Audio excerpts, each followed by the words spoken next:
তাই জুলাই নিয়ে যদি কথা বলতে হয় তাহলে কিন্তু আমাকে কথা বলতে হবে দীর্ঘ 17 বছরের সংগ্রামকে নিয়ে।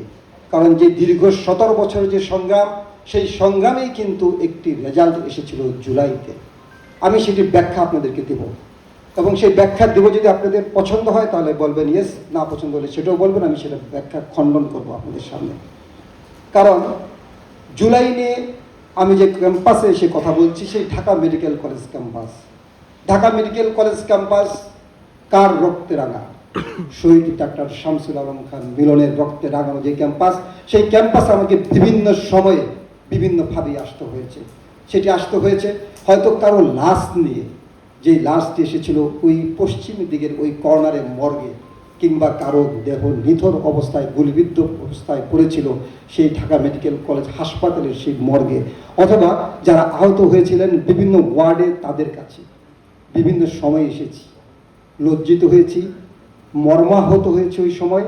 তার কারণ হলো ঢাকা মেডিকেল কলেজে তারা হয়তোবা প্রপার চিকিৎসাটা কিন্তু পায়নি। চোখে গুলিবিদ্ধ সেই মাসুমের কথা, এরকম আমাদের কয়েক শত কর্মী বিভিন্ন সময়ে গুলিবিদ্ধ হয়ে, চোখে গুলিবিদ্ধ হয়ে দৃষ্টিশক্তি হারিয়েছেন। একই সাথে গুলিবিদ্ধ হয়েছেন 350 গুলি।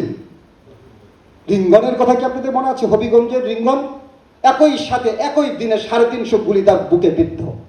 সেই রিঙ্গনের অবস্থাটা কি কোথায়? আপনারা কি একবার আমরা কি সেটি জিজ্ঞেস করেছি? আমরা জিজ্ঞেস করিনি। তারপরেই এসেছি কিন্তু বিভিন্ন সময়ে গুম খুনের কথা। আপনারা কি জানেন কতজন গুম হয়েছে বাংলাদেশে? এই ফ্যাসিস্ট সরকারের সময় 677 জন ব্যক্তি গুম হয়েছিলেন। 1429 জন বিনা অপরাধে বিনা বিচারে কারারুদ্ধ অবস্থায় মৃত্যুবরণ করেছিলেন। 1,49,000-এর উপরে মামলা হয়েছে, 60 লক্ষের কাছে আসামি হয়েছে। একবারও কি আপনারা জিজ্ঞাসা করেছেন যে ডাক্তার রফিক, তোমার বিরুদ্ধে কয়টি মামলা হয়েছে? অসুস্থ অবস্থায় মামলা খেয়েছি, সেটি কি?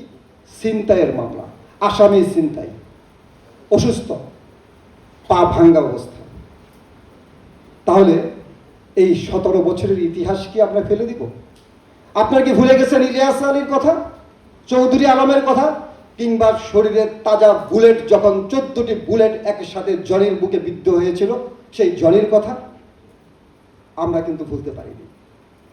তাই আপনাদের বক্তব্যের সময় চোখে পানি এসেছে, হৃদয়ে ধারণ করেছি, কিন্তু ঢাকা মেডিকেল কলেজের স্মৃতিকে ভুলণ্ডিত করার মতো সাহস যারা দেখিয়েছেন তাদের কি অবস্থা? আপনারা আপনাদের বক্তব্য রেখেছেন, এখানে অনেক কথাই বলেছেন যে তারা আজকে ফ্যাসিস্টরা কোথায়, আপনারা কোথায়।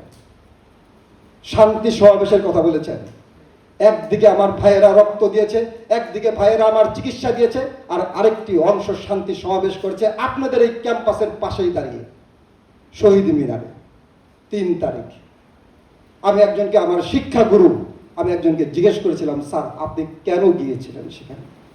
তিনি বলেছেন যে রফিক কি করবো বলো, এরকম একটি চিঠি আসলে, অর্ডার আসলে যদি যেতে হয়, সেই অর্ডারে নাকি তারা সেখানে গিয়েছিলেন। তাহলে আমি যদি আজকে কোশ্চেন করি, আপনারাই তো বললেন যে এখানে আপনাদের এখানে প্রচুর ফ্যাসিস্টের নাকি তাদের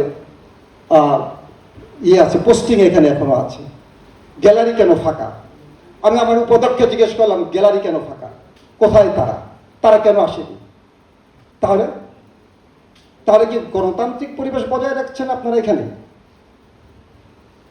আর ওই সময় কি চলেছিল তাহলে? তো সেই কোশ্চেন আপনাদেরকেই আমি দিয়ে গেলাম আজকে। আমি তো লজ্জিত এই কারণে যে আজকে যারা বক্তব্য রেখেছেন এখানে, তাদের মধ্যে এরকমও আছেন, আমি নাম বলবো না, তাদের মধ্যে এরকমও একজন আছেন যাকে এখানে ঢাকা মেডিকেল কলেজের পোস্ট গ্রাজুয়েশন কোর্স করতে দেওয়া হয়নি। তিনি কিন্তু সেখান থেকে ঢাকা মেডিকেল কলেজের এমডি ফাইনাল পার্টে কোর্স করতে এসেছিলেন, তাকে সেখানে ভর্তি করা হয়নি, এবং সে দীর্ঘদিন রাস্তায় রাস্তায়